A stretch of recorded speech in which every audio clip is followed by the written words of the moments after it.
নমস্কার বন্ধুরা, আজ আমরা চলেছি উত্তরাখণ্ডের অন্যতম জনপ্রিয় ট্রেক রুট চন্দ্রশিলা শৃঙ্গের দিকে। সমুদ্রপৃষ্ঠ থেকে যা প্রায় 3690 মিটার উচ্চতায় অবস্থিত। এই স্থান শুধু ট্রেকারদের নয়, প্রকৃতিপ্রেমী, ইতিহাসপ্রেমী এবং আধ্যাত্মিক মানুষদের কাছেও সমান আকর্ষণীয়। চলুন একসাথে জেনে নিই এই চন্দ্রশিলার ইতিহাস, প্রকৃতি, আবহাওয়া এবং এই ভ্রমণের রোমাঞ্চকর অভিজ্ঞতা। চন্দ্রশিলা ট্রেক শুরু হয় চোপতা থেকে। চোপতাকে বলা হয় mini Switzerland of India. Chopta থেকে প্রায় 3.5 কিলোমিটার হেঁটে পৌঁছানো যায় তুঙ্গনাথ মন্দিরে। এখান থেকে আরও 1.5 কিলোমিটার উপরে উঠলে পৌঁছানো যাবে চন্দ্রশিলা শৃঙ্গে।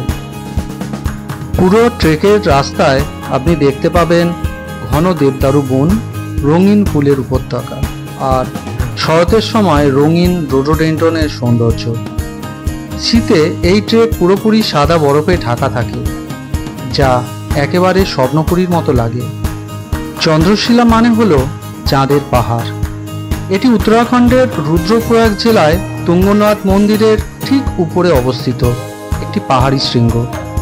এই জায়গা থেকে আপনি দেখতে পাবেন নন্দাদেবী, ত্রিশূল, কেদারনাথ, চৌখাম্বা সহ হিমালয়ের অসংখ্য তুষারাচ্ছন্ন শৃঙ্গ। সকালে বৃষ্টি থাকার দরুন আমরা একটু দেরি করেই ট্রেক শুরু করেছিলাম, তবে ঠিকঠাক টাইমেই মন্দির চত্বরে পৌঁছতে পেরেছি। সামনেই রয়েছে পৃথিবীর সর্বোচ্চ শিব মন্দির, বাবা তুঙ্গনাথের মন্দির।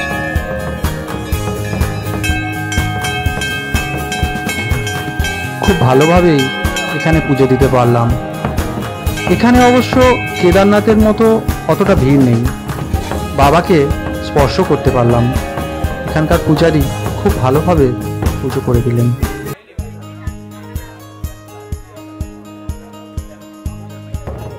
তুঙ্গনাথ মন্দির থেকে বেরিয়ে ডান দিকের পায়ে চলা পথ ধরে উপরের দিকে যেতে থাকলাম চন্দ্রশিলা শৃঙ্গের দিকে। এখানে অবশ্য কোনো রকম রাস্তা তৈরি করা নেই, সম্পূর্ণটাই পায়ে চলে চলে রাস্তা তৈরি হয়েছে এবং পাশেই গভীর খাদ। খুব সাবধানে পার হচ্ছিলাম। সকালে ভারী বৃষ্টি হওয়ার জন্য এখনও চারপাশটা কীরকম মেঘাচ্ছন্ন, কিন্তু ভিউটা একবার দেখুন। পাহাড়ের উপরে মেঘ জমে আছে, তার উপরে আমরা। কত সুন্দর একটা দৃশ্য। চন্দ্রশিলার আবহাওয়া বেশ বৈচিত্র্যময়। সেপ্টেম্বর থেকে নভেম্বর হলো সব থেকে ভালো সময় এই জায়গায় আসার, কারণ এই সময় পরিষ্কার ভিউ পাওয়া যায়। এই চন্দ্রশিলা থেকে আপনার মনে হবে যেন পুরো হিমালয় আপনার সামনে দাঁড়িয়ে রয়েছে। এখান থেকে 360 ডিগ্রি ভিউতে দেখা যায় চৌখাম্বা, নন্দাদেবী, কেদারনাথ, ত্রিশূল, গঙ্গোত্রী ও আরও অনেক বরফে ঢাকা শৃঙ্গ।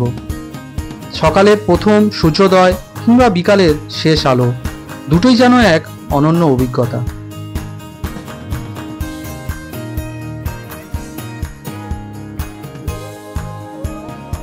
চন্দ্রশিলার সঙ্গে জড়িয়ে রয়েছে নানা পৌরাণিক কাহিনী। লোককথায় শোনা যায় শ্রী রামচন্দ্র এখানে রাবণকে বধ করার পর এসে ধ্যান করেছিলেন। আবার একটি কাহিনী অনুসারে চাঁদের দেবতা চন্দ্র এখানে এসে তপস্যা করেছিলেন এবং সেই কারণেই এখানকার নাম হয়েছে চন্দ্রশিলা।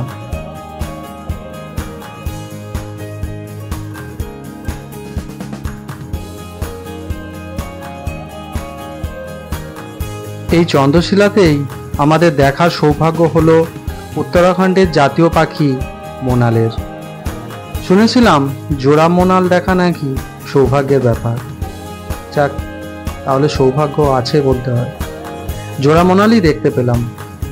খুব কাছ থেকে এদের দেখতে যেতে পারবেন না, কারণ যত কাছে যেতে চাইবেন তত এরা দূরে দৌড়ে পালাবে। দূর থেকে ক্যামেরার সাহায্যেই এদেরকে দেখার চেষ্টা করতে থাকলাম।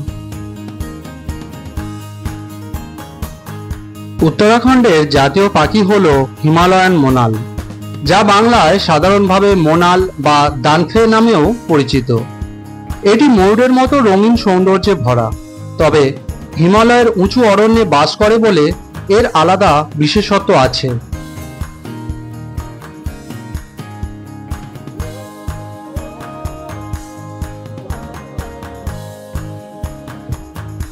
পুরুষ মোনালের পালক অসাধারণ রঙিন, নীল, সবুজ, বেগুনি, কমলা ও সোনালী রঙে ঝিকমিক করে।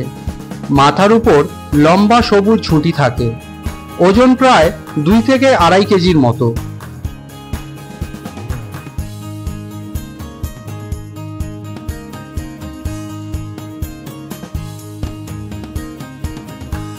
উত্তরাখণ্ডের মোনালকে সৌন্দর্য, গর্ব ও আধ্যাত্মিক শক্তির প্রতীক হিসাবে ধরা হয়।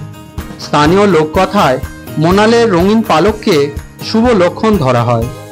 মোনাল উত্তরাখণ্ডের পাহাড়ি বনভূমির রঙিন রত্ন হিসাবে পরিচিত।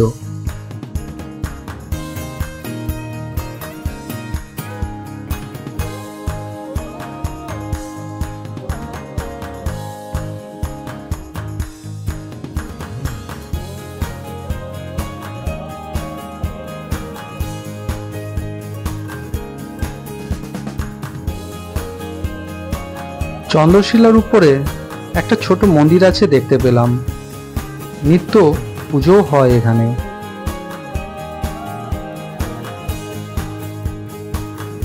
চন্দ্রশিলার উপরে দুর্দান্ত সব ভিউ, কিন্তু সামান্য বৃষ্টিও আসতে শুরু করেছে। আর ঝোড়ো হাওয়া, বাপ কি ঠান্ডা!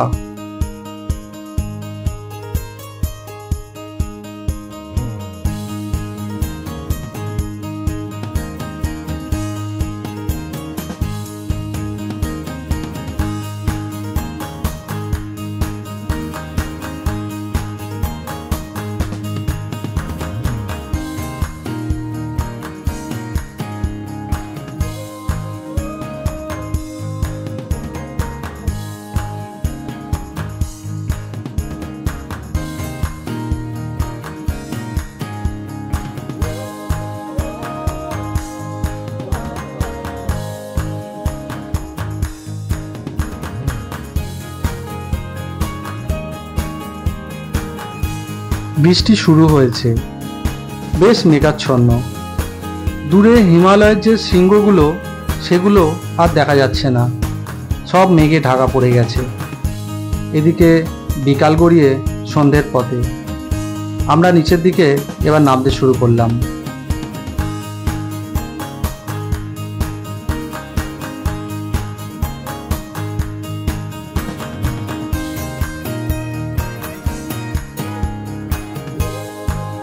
আরও বিভিন্ন রকমের ভিডিও পেতে চ্যানেলটি অবশ্যই লাইক ও সাবস্ক্রাইব করে রাখবেন।